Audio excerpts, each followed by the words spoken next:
क्या कहा Roman Reigns और गोल्डबर्ग ने एक दूसरे के खिलाफ सिट डाउन इंटरव्यू में? वुमेन्स टाइटल मैच में क्या हुआ? मेन इवेंट में रोंडा रॉजी ने किस पे अटैक करा और क्या क्या दिखा स्मैकडाउन के इस एपिसोड में? सबके बारे में बात करेंगे इस वीडियो में। उम्मीद है आप सभी को पसंद आएगी। हाय फ्रेंड्स, मेरा नाम है प्रियांशु, आप देख रहे हैं गेम ऑफ इनिंग्स। तो बढ़ते हैं वीडियो की तरफ और शुरू करते हैं वीडियो बेल बजा के। शो की शुरुआत सोनिया डेविल ने करी। उनके लेफ्ट हाथ में स्लिंग दिखाई दी। शायद लास्ट वीक रोंडा रॉजी के आर्म बार के बाद उनको कुछ प्रॉब्लम हुई है। सोनिया डेविल अब रोंडा रॉजी को टारगेट करती हैं और कहती हैं कि उसने जो कुछ किया है वो अनप्रोफेशनल था और उसके रिजल्ट उसे फेस करने होंगे। सोनिया बताती हैं कि उन्होंने अपर मैनेजमेंट से रोंडा रॉजी पे $1 लाख और इनडेफिनेटली टाइम के लिए सस्पेंड करने के लिए रिक्वेस्ट करी है। तभी एडम पियर्स ने आके सोनिया को इंटरप्ट करा और विंस मैकमैन के मेल को पढ़ना शुरू करा, जिसमें कहा गया कि रोंडा रॉजी के एक्शन के खिलाफ अपर मैनेजमेंट ने सोनिया डेविल की पिटीशन रिजेक्ट कर दी है। No suspension, no fine on Ronda Rousey. और ये भी कहा कि अगर वो आज होने वाले टाइटल मैच में दखल देती हैं तो उन्हें नौकरी से हाथ धोना पड़ जाएगा। एडम ने यह भी बताया कि सोनिया डेविल तुम नाओमी पर हाथ भी नहीं उठा सकती हो, अदरवाइज उसके परिणाम तुम्हें फेस करने होंगे। तभी नाओमी रिंग में आती हैं। वो आके मैकमैन के मेल में लिखी बातों को फिर से दोहराती हैं और कहती हैं कि तुम मेरे पे हाथ नहीं उठा सकती, बट मैं तो तुम पे हाथ उठा सकती हूँ। तभी नाओमी खींच के सोनिया डेविल के थप्पड़ मारती हैं और वो मैक पे गिर पड़ती हैं और वहां से फिर वो चली जाती हैं। अब हमें न्यू डे वर्सेस गार्जा कार्लियो के बीच हुए लास्ट वीक मैच का रिकैप दिखता है। उसके बाद फिर से इस एपिसोड में इनके बीच मैच दिखा। बिगी और गार्जा मैच की शुरुआत करते हैं। गार्जा पर बिगी हावी होते हैं और टैग कॉफी पर आता है। कॉफी मार देते हैं बट गार्जा अच्छा पलटवार करते हैं। फिर आए कार्लियो, उन पे कॉफी ने फाइट बैक करा। ठीक ठाक मैच दिखा इनके बीच। एंड में काफी सही मैच दिखा। पूरी तरह से न्यू डे की पकड़ में तो मैच था, बट लॉस ने वापसी करते हुए कॉफी किंगस्टन को पिन कर लिया और मैच यहां से जीत लिया। Back stage Viking Riders interview देने खड़े हुए। जैसे ही वो कुछ बोलते उसने आके उनको अटैक करा और ढेर कर दिया। इसके बाद हमें रोमन रेंस का सिट डाउन इंटरव्यू दिखा जो कि एडम कोल ने लिया। कोल रोमन रेंस से गोल्डबर्ग की वापसी के बारे में पूछते हैं, जिनके खिलाफ एक हफ्ते बाद उन्हें टाइटल डिफेंड करना है। फिर एडम गोल्डबर्ग के अचीवमेंट्स को लिस्ट करना शुरू करते हैं, उनकी विनिंग स्ट्रीक को, ब्रॉक लेसनर को सर्वाइवर सीरीज में 1 मिनट 26 सेकंड में हराने की बात करते हैं। रोमन रेंस कहते हैं अगर वो WCW में होता तो हर कोई जीत रहा होता, क्योंकि वो अभी भी बिजनेस में होते। वो लेसनर के खिलाफ गोल्डबर्ग की जीत पे हंस पड़ते हैं और कहते हैं ये बहुत ओल्ड न्यूज हो गई है। कोल पूछते हैं क्या रोमन रेंस पर किसी तरह का प्रेशर है? रोमन कहते हैं सारा प्रेशर गोल्डबर्ग पर है, क्योंकि 2 साल पहले गोल्डबर्ग को रोमन रेंस के खिलाफ मौका शायद मिल भी जाता, बट दुनिया बदल गई है और गोल्डबर्ग के पास ट्राइबल चीफ के खिलाफ कोई मौका नहीं है, क्योंकि मैं गोल्डबर्ग को झटके में तोड़ दूंगा। नेक्स्ट हमें आलिया वर्सेस नटालिया के बीच मैच दिखा, जिसमें ओनली पिन फॉल और सबमिशन होता है। नटालिया शुरू से एग्रेसिव दिखाई दी, लड़ते हुए दोनों बड़बड़ा भी रही थी। आलिया कुछ खास इंप्रेस नहीं कर पाई इस मैच में, लगा जैसे उनके पास कुछ मूव्स ही नहीं है।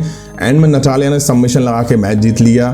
जीत के बाद भी नटालिया ने आलिया पर अटैक कंटिन्यू रखा। तभी बड़े दिनों बाद फिर से ज़ाया अली दिखाई दी, आके नटालिया को मारा और भगा दिया। लास्ट टाइम ऐसे ही इन्होंने नाओमी को सेव करा था। शायद मुझे लगता है WWE ने ज़ाया अली को वुमेन सुपरस्टार को सेव करने के लिए रखा है। खैर, अब हमें सैमी ज़ैन दिखे, वो भी इन ज़ैन पॉडकास्ट लेके। शुरू में सैमी ज़ैन ने जॉनी नॉक्सविल के एक्शन को डिसमिस कर दिया। वो कहते हैं इस पॉडकास्ट पर इंटेलेक्चुअल डिस्कशन होता है। फिर वो क्राउड को टारगेट करते हैं जो उन्हें बू कर रहे थे। तभी नाकामुरा और रिक ब्रूक्स की एंट्री होती है। सैमी ज़ैन कहते हैं नाकामुरा मुझे 6 हफ्ते से डक कर रहा है और कहते हैं मैं वेट नहीं कर सकता वो फेस देखने के लिए जब मैं उसके फेस से टाइटल दूर ले जाऊंगा। फिर सैमी ज़ैन बताते हैं कि नेक्स्ट वीक हमारे बीच ये टाइटल मैच दिखने वाला है। सैमी ज़ैन अब नाकामुरा को एक्यूज करते हुए कहते हैं कि वो जॉनी नॉक्सविल के साथ मिलकर काम कर रहे हैं ताकि मुझे डिस्ट्रैक्ट कर सकें। बूग्स माइक छूते हैं, शायद उनको करंट लगा, वो कॉर्नर में जा गिरते हैं। नाकामुरा देखने जाते हैं और सैमी ज़ैन नाकामुरा को हेलोवा किक देके ढेर कर देते हैं। इसके बाद हमें सिजारो वर्सेस कॉर्बिन के बीच एक मैच दिखा। शुरू में कॉर्बिन काफी एग्रेसिव होकर सिजारो पर हावी होते हैं। फिर कुछ टाइम बाद सिजारो भी पलटवार करते हैं। न्यूट्रलाइजर लगाने वाले थे, बट कॉर्बिन ने काउंटर करते हुए एंड ऑफ डेज देके मैच यहां जीत लिया। अब बैक स्टेज मॉस डॉक्टर के पास दिखाई दिए, जिनसे वो कह रहे होते हैं कि उन्हें ठीक से नहीं दिख रहा है, मतलब उनका विजन ब्लर है और मैच के लिए मुझे क्लियर मत करो। ड्रू आके अपनी तलवार मॉस के आगे लगाते हैं। मॉस कहते हैं मेरा विजन ठीक हो गया है, मैं देख पा रहा हूं कि ये स्वॉर्ड है। ड्रू मैकिंटायर मौत से कहते हैं अब हमारे चैम्बर में होने वाला मैच नॉर्मल या रेगुलर मैच नहीं है, वो फॉल्स काउंट एनीवेयर मैच होगा। अब हमें गोल्डबर्ग बैक स्टेज कोल के साथ बैठे दिखाई दिए। गोल्डबर्ग का कहना है कि उन्होंने पास्ट में कुछ लोगों को सुनकर गलती की, जिन्होंने कहा कि उन्होंने बहुत अधिक वापसी की है। फिर वो कहते हैं कि वो दोबारा ऐसा नहीं करेंगे। वो बोलते हैं कि चैम्बर में रोमन रेंस को हराने के बाद वो ब्रॉक लेसनर को रेसलमेनिया 38 के मेन इवेंट में भी हरा देगा। वो सेम नाइट रोमन रेंस के सिट डाउन इंटरव्यू में किए कुछ कमेंट्स का भी जवाब देते हुए कहते हैं कि यहाँ केवल एक ही गोल्डबर्ग है और वो मुझसे as a universal champion acknowledge करेगा एलिमिनेशन चैम्बर में हारने के बाद। अब टाइम था नाओमी वर्सेस शार्लेट फ्लेयर के बीच वुमेन्स टाइटल मैच का। शुरू में शार्लेट फ्लेयर नाओमी को कुछ झटके देती हैं, फिर नाओमी शार्लेट फ्लेयर को रिंग के बाहर कर देती हैं और फिर शानदार क्रॉस बॉडी लगाती हैं। शार्लेट फ्लेयर काफी एग्रेसिव दिखी, उन्होंने टर्न बकल में नाओमी को फंसा के बैंड कर दिया।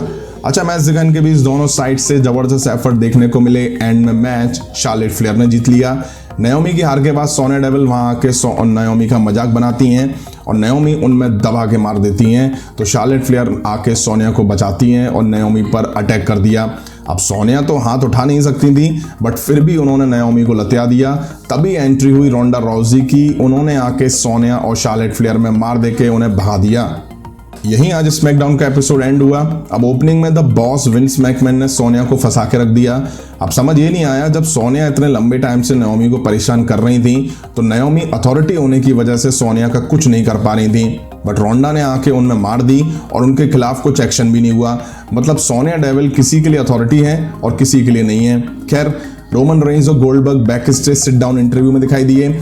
आज का एपिसोड कुछ खास नहीं था, ऐसा कुछ भी नहीं दिखा जिससे कहा जा सके कि भैया एपिसोड ठीक ठाक था। मैंने प्रीव्यू में ही बोल दिया था कि एपिसोड कुछ खास नहीं होगा, क्योंकि एलिमिनेशन चैम्बर से पहले आखिरी एपिसोड में WWE कुछ दिखाने के लिए बचाएगी और नेक्स्ट वीक के एपिसोड के लिए काफी कुछ अनाउंस भी हो चुका है। गोल्डबर्ग और Roman Reigns face to face होंगे, इंटरकॉन्टिनेंटल को लेकर टाइटल मैच अनाउंस हो चुका है। अब देखते हैं क्या दिखता है नेक्स्ट वीक। अभी की वीडियो में इतना ही। पसंद आए तो लाइक और शेयर करें और इस तरह की इंटरेस्टिंग अपडेट्स के लिए चैनल को सब्सक्राइब करें, बेल आइकन को प्रेस करें। मिलता हूं नेक्स्ट वीडियो में। Thank you.